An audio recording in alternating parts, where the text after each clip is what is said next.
Coming up on Tech News today, China's egg-throwing iPhone launch, Google caught stealing leads in Kenya, and our last thoughts on CES 2012. Do we like the Windows Phone? All that and more coming up. Netcasts you love. From people you trust. This is TWiT. Bandwidth for Tech News Today is provided by Cachefly at CACHEFLY.com.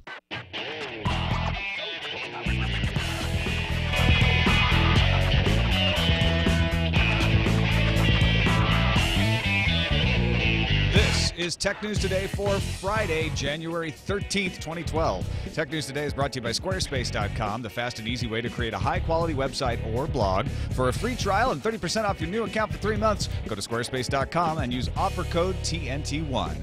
And by Ford, featuring all-electric and hybrid electric technologies. Learn more about the technologies Ford is bringing to its vehicles at Ford.com/technology. Welcome to Tech News Today. I'm Tom Merritt. I'm Sarah Lane. I'm Iyaz, Akhtar. And that's Jason Howell over Jason there. Howell. And together, we won an award last night. Award-winning Jason Howell. Yeah, look at this. Look at that thing. We got the French Fry let's Award. Get a shot of it for longer. Yeah. Lights, you can show Tech you. News Today. Best News Web Series from the International Academy of Web Television. It's a beautiful statue. It's very heavy, and Made of I like to call polycarbonate. it the golden French fry. It's biodegradable. I thought it was a plant polymer. Plant polymer, sorry. And then a very heavy base. And marble base. Now, International Academy of Web Television is a organization that is trying to bring recognition and awareness to web video, and we went to the award ceremony. It was a great ceremony. Big congratulations to Sheryl Lazar, Felicia Day, a bunch of others. I shouldn't have mentioned anybody because there's a bunch more people that won. Go to IAWTV.org if you want to see all of the winners. But I was surprised that we won in the news category and pleased. Yeah, we went to the award show a little bit out of our element. We're usually in our Petaluma bubble doing our show. But sure enough, in our news category, they ended up calling our name, and we all kind of looked at each other and said, none of us had should we prepared go down anything there? to say, so that's why we look so darn awkward when we go up there. But anyway. We were very pleased. We're having fun calling ourselves Academy Award winning for now. So thank you to the Academy. Let's start off with the Chinese iPhone 4S launch, Friday the 13th in China. And they're not going on sale at the Apple stores. I don't know exactly what happened, but apparently Apple had to suspend the launch of the 4S in its mainland China stores because of problems with the crowds. Yeah, well, what happened was before the store opened, as expected, this is a hot ticket. People want the 4S. Crowds were gathering. And throwing eggs. The eggs were thrown after the stores said, listen, we're not actually going to open and sell these because we can't guarantee the safety of not only the crowd but the employees working at these stores. It was just pandemonium, so they said, we can't do this. We got to rethink this whole launch. And then people got upset because obviously they had come a long way, waited in line, weren't going to get any iPhones, and apparently had eggs on hand. Yeah, that's to throw. I always wonder about that. Like when there's like a musician playing and they're throwing tomatoes or something, and now they're throwing eggs at the Apple store because they can't get an iPhone 4S. I don't know how that works as a negotiation tactic in the first place. As in, like, it's not trick or treat. Like, give me an iPhone. It didn't. I don't know if it worked. I mean, they threw eggs. It must have been at an egg store across the street or something. It just seems strange that what I'm thinking is people left angry, bought eggs, came back just to egg the place. Well, I don't think they expected the decision to be reversed based on egg throwing. They were that's just mad. an expression of frustration. Yeah. Well, and it sounds like what happened is the store didn't open on time, and people started getting unruly because the police came in. I don't know if you mentioned that. The police actually are the ones who ordered the stores not to open. Right. They said this is getting out of hand. You're not going to open. And now Apple has told the AP through their spokesperson Carolyn Wu, we were unable to open our store at San Lutun due to the large crowd, and to ensure the safety of our customers and employees, iPhone will not be available in our retail stores in Beijing and Shanghai for the time being. Customers can still order iPhone through the Apple online store or buy it at China Unicom and other authorized resellers. So you can't get one if you're in China. It's just that you can't get them at the Apple store because, paradoxically, too many people showed up to get them.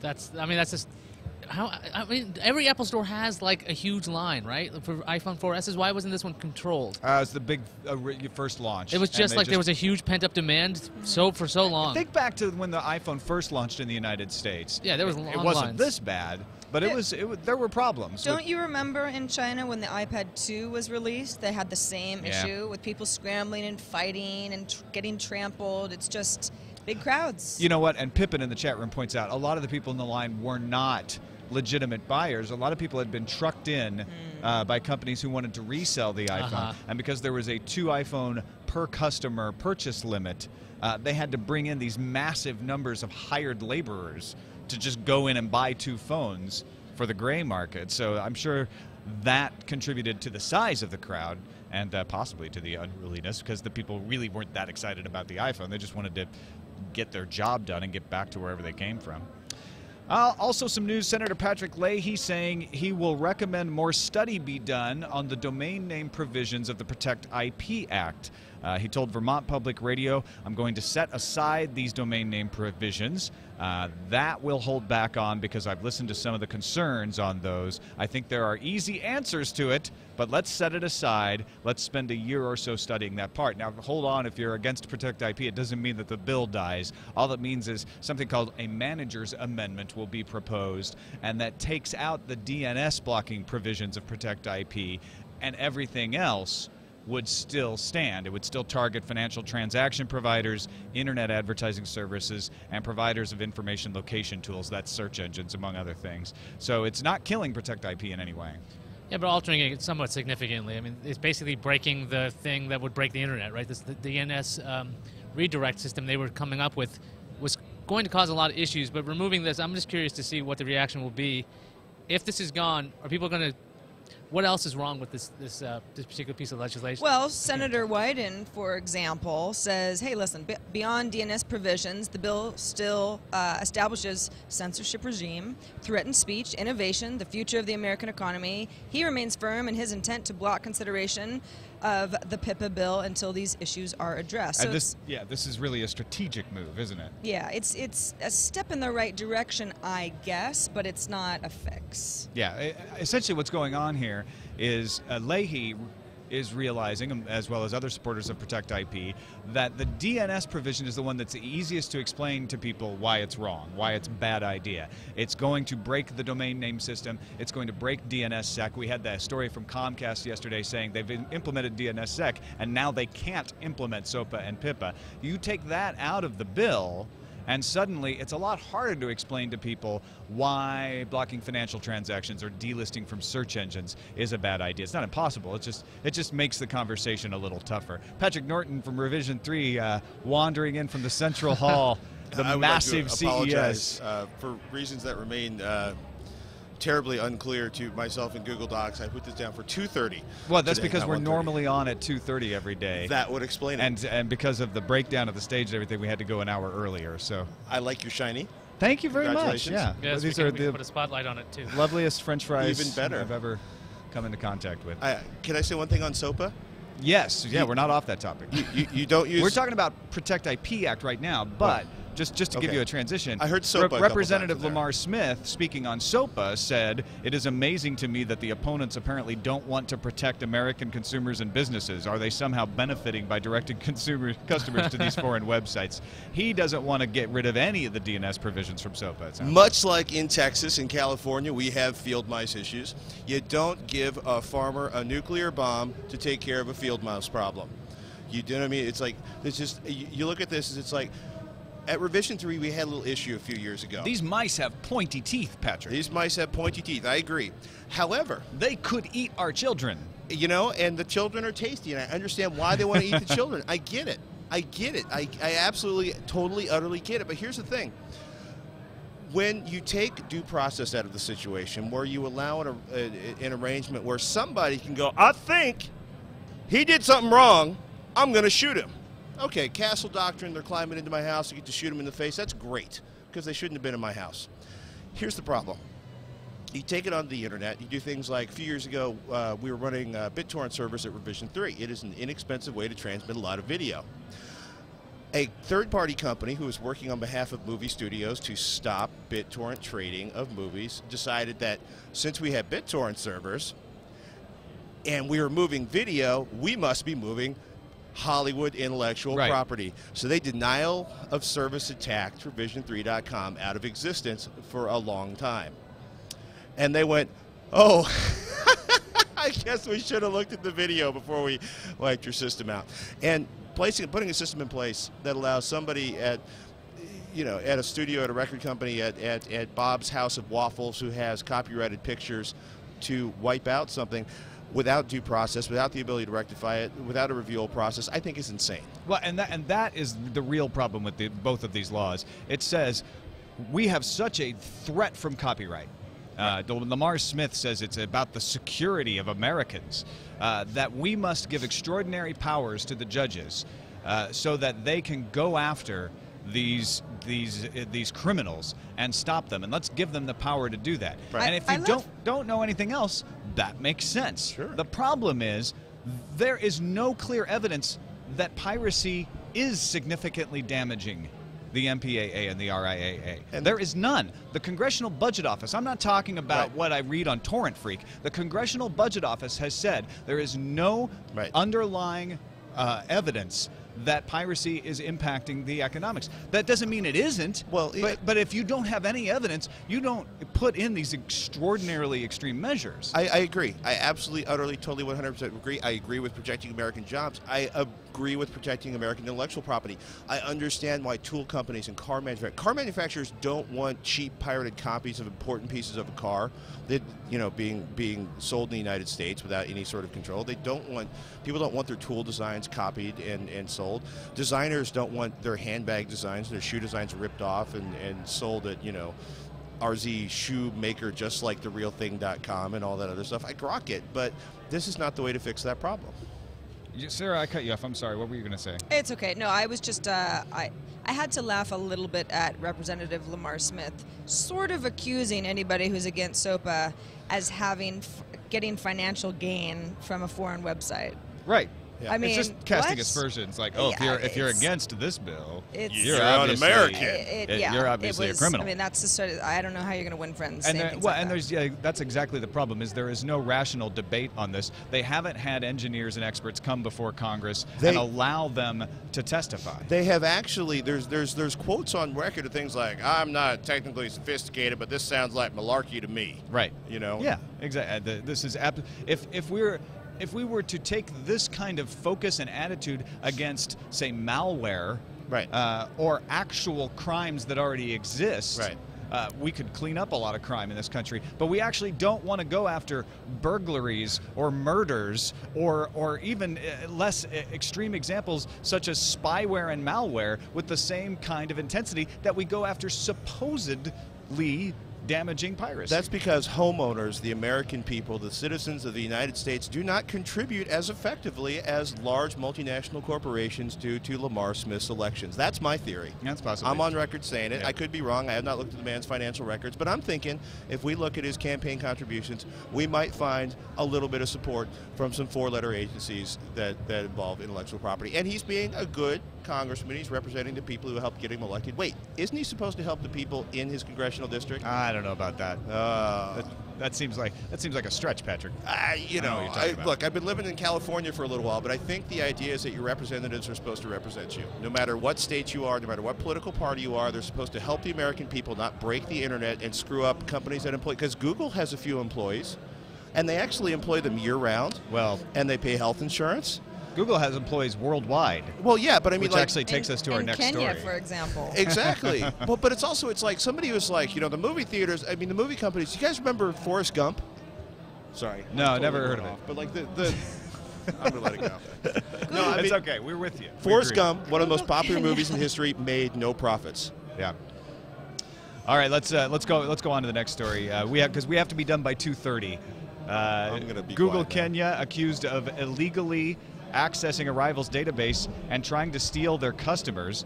Kenyan startup Mocality CEO Stefan Magdalinsky said in a blog post they discovered Google knowingly and systematically accessed their database. If I can try to summarize what happened, I'll do my best. You really need to go to their website at blog.mocality.co.ke, because essentially what happened is Mocality has been trying to get Kenyan businesses online, and Google came in not too long ago and started up an operation called the Getting Kenyan Businesses Online, GKBO project. And Mocality welcomed it. They're like, yes, the more people helping Kenyan businesses get online, the better it is for all of us. We're all in this together.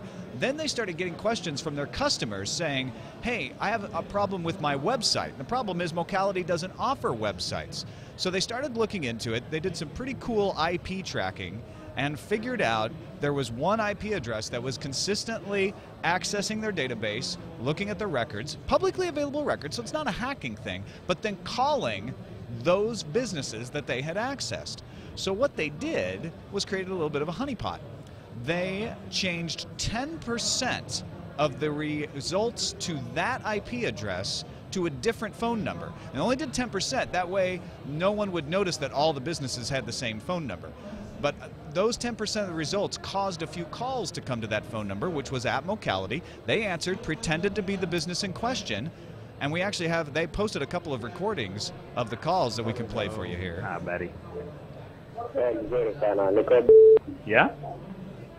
Yeah, my name is Douglas from Google Kenya. Now, I'm not going to play the whole call for you. It's a little hard to hear in this environment. But essentially what happens is they say, we are from Google Kenya, and we are in partnership with Mocality and would like to get you to buy one of our websites. This is the best. I mean, it's actually horrendous that this is actually happening. And Google has said, listen, we don't know what's going on, but you know, we're horrified. You know, someone's going to be fired. They said we unreservedly apologize, and we will find out who did this. But the best part of this is, I mean, kudos to Mocality for saying, listen, something is wrong.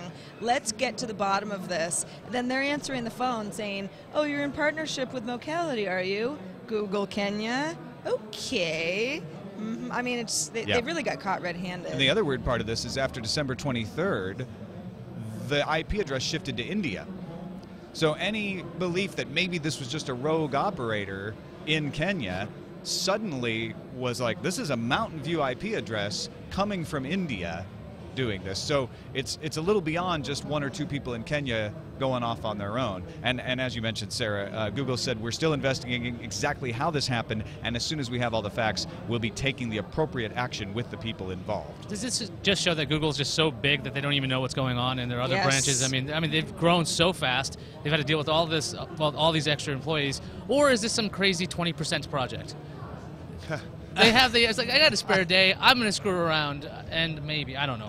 20% gone wrong? I don't know.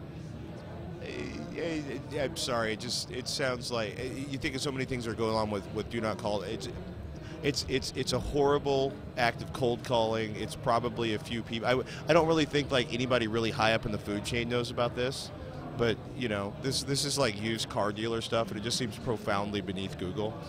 And it's sad, actually. It's going to be interesting to see. I mean, Google has done the right thing out the door, which is to say, we unreservedly apologize. We're not going to try to justify this at all. It looks absolutely wrong, but we don't know how it happened, and we've got to figure that out before we can tell you anything more. Somebody wanted some business, and they took advantage of the tools that they're... Because up to then it could be like, oh, the head of the Google Kenya office is going to get fired because he took things a little too far. But as soon as that evidence comes that it flipped to India, now you got more people involved. That's true. Or you have a large reserve of databases that are assigned worldwide with little, you know what I mean? That could be too, the amount of resources. People at Google have access to servers all over the planet, so they can run all sorts of insane projects at any time. I don't necessarily think an IP address related to Mountain View necessarily means that somebody in Mountain View went, haha, we are going to take over the business in Kenya. I do think it was a Google IP address, but... I'm not saying, well, sorry. Yeah, exactly. Even a Google IP address is not a person. They have a lot of IP addresses. That's another problem with SOPA and Protect IP. Don't get me started again. I know. Let's take a quick break. Thank our sponsor, Squarespace.com, the fast and easy way to create a high-quality website or blog. If you want to get into the gadget covering game, that'd be a great place to start. Or you got any kind of website you want to start, any kind of blog you want to start, and you want it to look good, you want it to look professional, go to Squarespace.com right now. You do not need a credit card to get started. All you need is a name. You can even change that name later. You can have your own domain name registered registered and put it up there later, but there's no reason you shouldn't go there and start right now. Squarespace.com. Like I said, just get going, import a current blog. You'll be able to export any blog you make at Squarespace later if you do change your mind. And if you decide that you want the reliability of that service, you want access to all those cool looking templates, and you want to make sure that your site stays up when you get traffic, you can sign up for the service and get 30% off for the first 3 months when you use the offer code TNT1. That's squarespace.com. We thank them for their support of our CES coverage on Tech News Today. On to RIM. Rumor making the rounds, according to Fox Business News, that RIM has hired Goldman Sachs to explore strategic options. That's the rumor mill sounds you heard on the audio podcast there. Several roadblocks that make an acquisition of RIM unlikely, according to Morningstar analyst Michael Holt, are that they believe RIM should entertain all options given the serious challenges facing the firm, but there is little evidence to suggest that RIM's board is open to offers at this point in time. Stock initially rose 5% when this rumor came out from Fox Business News, but the stock price has flattened out since then. Same old suspects, by the way. Yeah, it's a rumor coming from Fox Business News. I think these rumors tend to push stock just because it's a little bit of wishful thinking on many people's part, but we're not hearing anything that we haven't already heard. It just continues to be a lot of folks hoping that something will change behind the scenes at RIM. If they really did hire Goldman Sachs and it's because they want to explore strategic options, I think that's probably a good thing, but what is this besides a rumor at this point? It cracks me up that every time there's a rumor of a RIM shakeup, either firing CEOs or licensing their technologies out to other companies or cutting down to one phone, the stock goes up. Nothing RIM actually does makes the stock go up. It's only when we're reading stories of something might totally just change this company and turn it 180. Okay, that's the only thing that helps this company lately. Well, I think because everyone realizes that RIM has a very valuable business, but it's not being managed properly right now. And so they're dying for that to change because they want that company to turn around, especially all those investors who have BlackBerries. Well, let's see. Amazon was rumored to buy RIM a long time ago. There was a deal that they were working on, I think it was like a TechCrunch piece a while ago. Yeah, right. Big discussion there because Jeff Bezos has a soft spot for RIM and BlackBerries in general. And Microsoft's got a ton of cash. A lot of these companies have tons of cash. It just depends on who's going to go after this company if they want to.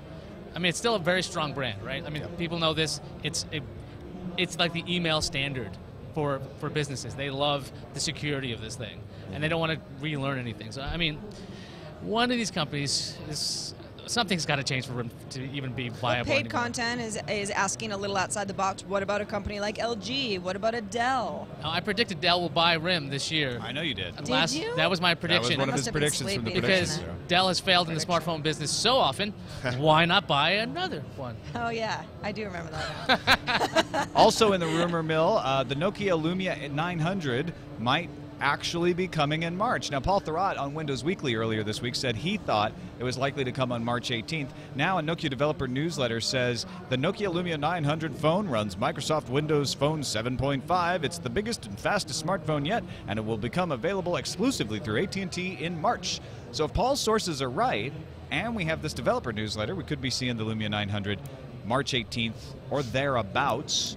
They've also posted a couple commercials up on YouTube to kind of get the ball rolling, get people excited about the Nokia Lumia 900. I think you have to be a really diehard Nokia fan to be excited about these commercials. They're really long. Well, the 900, yeah, the Lumia 900 was really long and boring. The 710 wasn't so bad. But it's, right, the 900, it's a perfectly fine commercial. I guess I'm just used to seeing stuff that's a little snappier. Speed metal fast. Pretty much every feature that also many other phones have. Smooth streaming fast. Now, turbo browsing fast. Patrick, did you get a chance to look at the Lumia 900 in person at the show? I never actually made it in the Nokia booth. I saw like 2 cell phones, and all of them were brought to the live show we did. Does Windows Phone get you all tingly inside? I'm still kind of I really like the interface. I just want to see some applications I would actually use on it that don't feel like they would already come pre-installed on an Android or an iPhone. No, I'm not excited at all. I'm actually excited for Windows 8 now. Yeah. But I like it's a clean design. I want to like it. I want a Windows Phone, but there are no applications, so I'm just kind of like, Well, there's more applications all the time, so that could change Yeah. as developers get on board and make stuff. I think what I want to see is whether or not it's going to fragment as much as Android did as it gets deployed across more and more manufacturers, because that's my real frustration with Android at this point, is there's so many levels of software support across so many devices, across so many carriers, and just, you know, I want to see Windows Phone get out, get in volume, get more applications, and then I'll take it seriously. All right, before we get to the news fuse, actually, let's finish up with our last CES thoughts. We're gonna miss the earthquake booth. We're gonna miss the long lines at the cabs and the press lunches. I can't remember a time before I lived at CES. I've eaten a lot of potato chips this week. I have Each too. chip better than the last. But product-wise, we've talked all week about the products we've been seeing, what we think it means for CES. Patrick, as our guest, we'll let you go first. Coolest thing you saw and your takeaway from CES as we go out of CES 2012. IOSafe, rugged, portable, extreme Thunderbolts, Dr. Megavolt, 12-foot transformer offsite, because you can't really run a Tesla coil on the show floor here, but watching a guy run 1,000,000 volts through first an IOSafe drive that they had prepped with a special cap, and then one of the journalists was like, do it with mine, let's see if it survives, and did it with his, and it survived. So my respect for I think I was kind of lucky more than anything else, but my respect for IOSafe's products remains high, and I like big giant sparks that threaten to kill me. It's always impressive to see big giant sparks. Yes. That don't kill you. It's a big when plus. They threaten to kill you. What about you, Iyaz? I'm like, what do I even remember from the show? And it's only that LG OLED TV. Yeah. That's the only thing that sticks out in my head. I got to see it. It's super thin. It looks great, and it's completely currently pointless. So that's what I remember about this thing. And I the real thing I was most excited about was really this. I think it was already announced, the Asus Transformer Prime with the 1900 by 1200 display. Which that's the looks thing gorgeous. I The want. one with the Tegra 3? Yeah. Why do you find the OLED screens pointless? At this current time, like in this economic climate, let's throw out an $8,000 television. Yeah. It's at a 55-inch size. But I mean, I just think it's a little stupid. Yeah, but I think what they're trying to do is in 3 years that would be like $1,000. Oh yeah, I agree. I just say right now it's not ready. It's not. I mean, it's going to take time. Obviously, you got to build them. You got to keep doing them. Right. But it's like great. The entire United States is in the toilet. Let's throw them an $8,000 TV. Maybe they're only selling them to Wall Street. You got to start somewhere. Sarah, what about you? Well, I actually was impressed by the Windows phones that I saw, the Lumia 900 being one of them.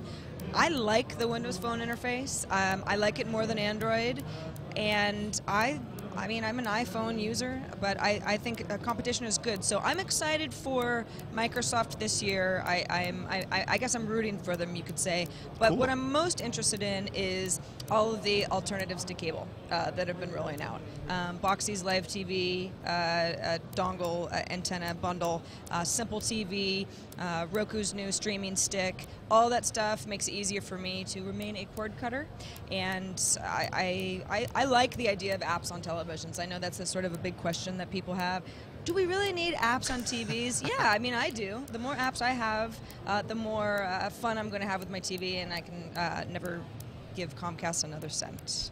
I think that the thing that I've noticed the most is our approach to covering CES always has to change, and it's starting to have to change again in that this is no longer a show for the big products, for the big announcements. Companies are realizing they can get more bang for their buck having an announcement on their own time, over the internet, taking advantage of social media.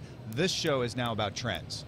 This show is about showing where you're going, seeing more concepts, and that's why you see LG with that. I know the 55-inch OLED is going to ship, but you see them showing 4K and 8K and all kinds of stuff like that. If I see one more gesture control demo, I will vomit. Voice control, gesture control, all the internet-connected TVs. I think that's a trend. I rather love than gesture control. Yeah, really? Oh yeah, I do.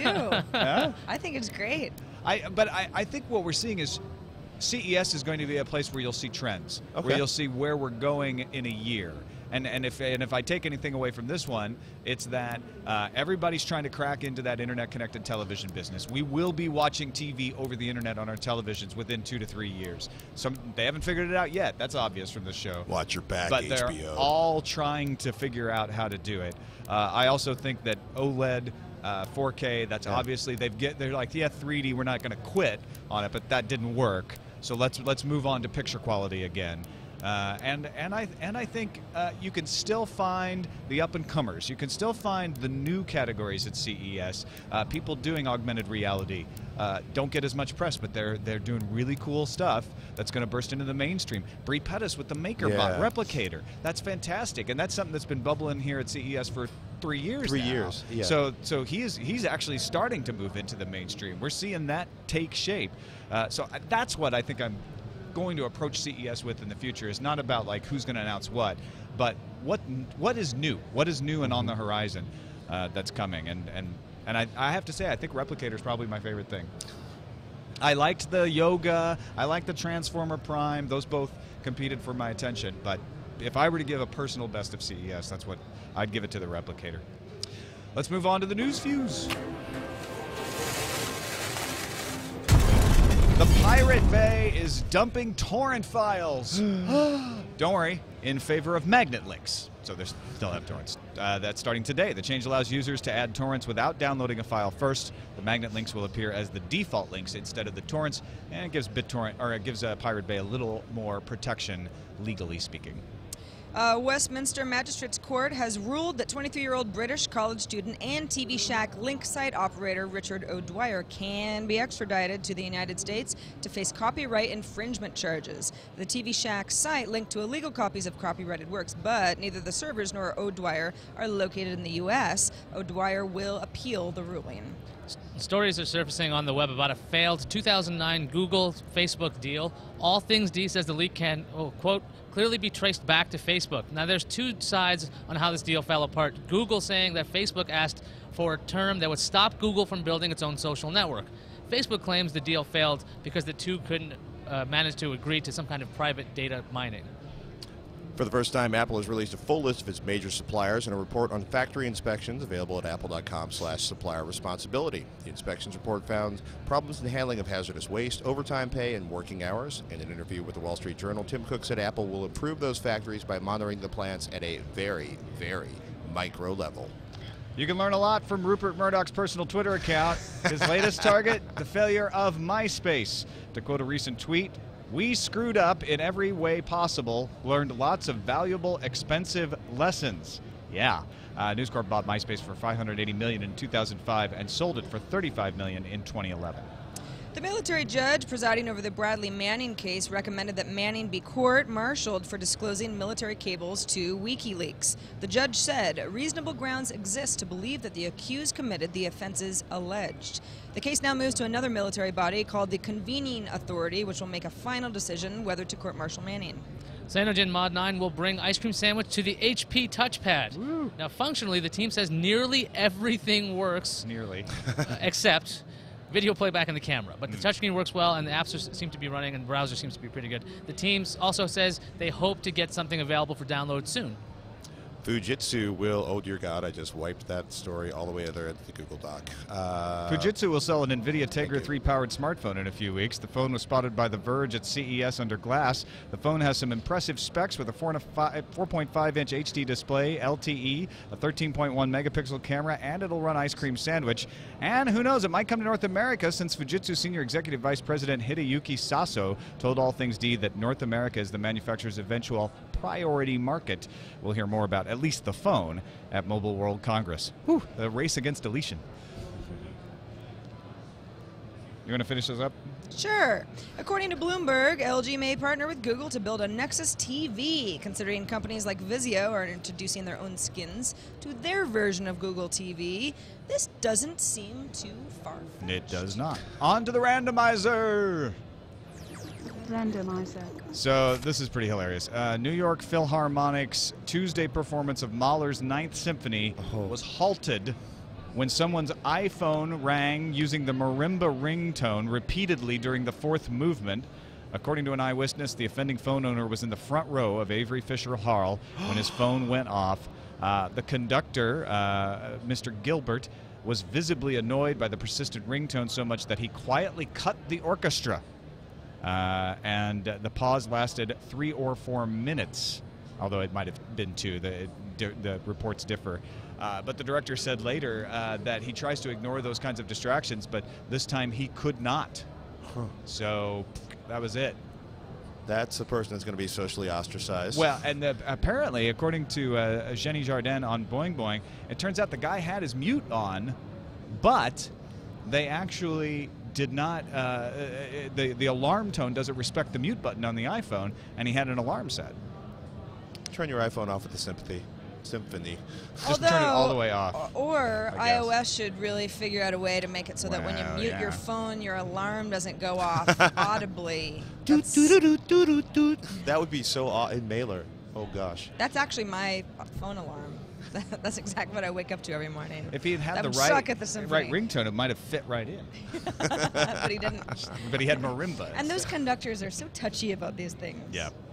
All right, let's take a quick break and thank our sponsor, Ford. They've made some great announcements here at CES, and Ford is featuring all-electric and hybrid electric technologies. You know about the 2012 Ford Focus Electric, but there's also the 2013 C-Max Energy plug-in hybrid. Both models make use of a regenerative braking system, which can capture back over 90% of kinetic energy lost in the conventional engine due to heat friction. The system sends energy to the battery pack for later use, includes unique sync with My Ford Touch EV features that maximize your range, a suite of driver information systems on board and off board, help you manage the recharge process, determine the most eco-friendly driving route, monitor battery state of charge, so you don't have to worry if you forgot something. You can access it on your app from home and manage that charging remotely.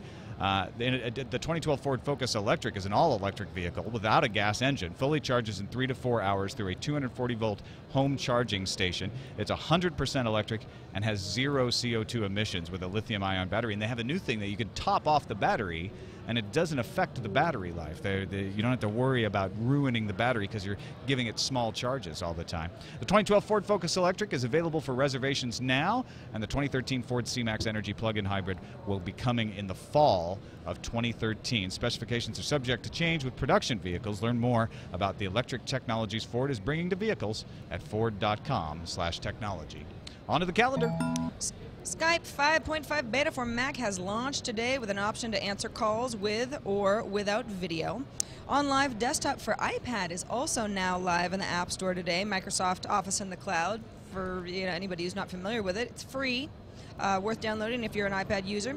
Ice Cream Sandwich has begun rolling out to select Motorola Xoom owners. Motorola says, no, it's just a very small number of people right now while they test the upgrade, and you'd know if you were a chosen user because they would have emailed you about it. So, if you got an email, hey, have fun with Ice Cream Sandwich. The Acer Iconia Tab A200 will be available coming this Sunday, January 15th, for $329.99, or as I like to say, $330. And starting Monday, January 16th, Viasat begins offering that 12 megabit per second plan for $50 per month with a few restrictions. That's the satellite-based one. If you're like, what, 12 megabits per second? That sounds awful. But if you're in the middle of nowhere, exactly, it's actually pretty good. Let's check what's incoming. Incoming message. Got an email from Chris Moore in Nagoya, Japan. Says, hey guys, the Lenovo Yoga has really caught my attention as I am really looking for a device to be a Windows 8 tablet and then a Microsoft Office workstation when I need it. Previous convertible designs all look flimsy due to the swivel, so this design finally looks like something both sturdy and dual purpose. The obvious problem is the keyboard facing out in tablet form, but in the same way the iPad has everyone using cases for tablets, couldn't there be some kind of case or smart cover made for this? If there is a case available, I will definitely buy this at launch. Of course, he's talking about that tablet from Lenovo that folds 360 degrees all the way back to turn into a tablet. So there would be like a smart case for the keypad when it's facing down. I don't want to make it sound like that's a horrible idea because I use a smart cover for my iPad. But it adds to the complication, right? It does. I mean, when you're in laptop mode, that's half of your laptop. Then you need a cover for that when you go yoga. Well, couldn't you solve it pretty easily by putting like little, I guess, feet on the keypad, near the keypad, so that way when it's turned over and placed on the surface, slightly above. Right. Whatever I mean, it's a small thing. Maybe it only has to be about like a millimeter or two. These little bumps that I'm sure Lenovo could build into their laptops eventually. So a cover or not, there's definitely a way to get around having your laptop keyboard be covered in grime, I guess. I've been using Lenovo and formerly IBM notebooks, ThinkPads, IdeaPads for years. I'm pretty sure they're going to have something in place to keep you from grinding the surface off your keys every time you put your notebook down and work on the tablet. Call me crazy. Well, the keyboards themselves from Lenovo are pretty tough to begin with. Yes. So that's cool. Maybe there could be some kind of slide-out, like tarpaulin Kind of like you use for rainouts. You just kind of slide it. Or you can just be careful where you put your laptop. Yeah, forget that. Like, don't place your electronics in a... You know, but it's bad to design to say what people should do is this when you know people don't operate that way. When you know people are careless. Good design says you can be an idiot and still use our product really well. And that's what we're all trying to figure out. It's like, of course, the right thing to do is to be careful and only set it down in nice, clean places. But people won't do that, and then they'll complain. I just wonder why they didn't figure out. You would think there would be some way to actually do that while keeping the keyboard hidden. But I wonder what the engineering decision for doing it that way was. Well, they wanted that cool thing of like, all I have to do is. Yeah, fold it back. Right, so that's true. Think about it. Flip hinge. It's a laptop. It's a tablet. Yeah. It's a tent. I don't have to swivel. I don't have to. I had never heard the tent before, and I've heard tent the fourth or fifth time I've heard it. It's like tent, and then of course the whole tablet. The Lenovo people are the ones who say tent. Yes. I mean, I had a couple demonstrations and they push tent pretty hard. So they're doing a good job because I've never actually heard it by a Lenovo employee. Yeah, well, I feel stupid now, but that's their engineering solution right there. That's why they keep pushing the tent. They're like, don't lay it down on the ground on flat. That's again use it as a tent, then, right? Yeah, exactly. It has the same problem. Absolutely, because people won't do it. All right, that's it for this episode of Tech News Today and our CES 2012 coverage. Thanks to everybody who submitted stories on our Reddit all week long, all the time. TechNewsToday.reddit.com is the place to go there. Now, I know we've had some weird stuff happen throughout the week. You can submit your favorites. Don't forget, Best of TNT. We need submissions all year long. Just send it with the subject line Best of to TNT@twit.tv. Patrick, thanks for booking it over here as fast as you did from the Central Hall. Sorry for the confusion on the time. That was completely my fault. Everyone had it right except for me, so I'd like to apologize to the audience. No apology necessary. Just let folks know where they can find you on the internets. No, I don't deserve that anymore. Actually, I better say revision3.com/CES or Jim will beat me with a stick when I land back in San Francisco. And I don't want to drive back to San Francisco. Everyone flying out today? Yeah. Excellent. Yep. I'll be driving our gear home in a few hours. You like to do that, though, don't you? Not at the moment. I'm not really looking forward to this particular drive. All right, folks, that wraps up our CES 2012 coverage from the show floor in Las Vegas. We'll be back with a regular old show on Monday. You can find us on the web, twit.tv/TNT. You can email us, TNT@twit.tv. Give us a call, leave us a message, 260-TNT-SHOW. Callie Lewis joins us on Monday. We'll see you then.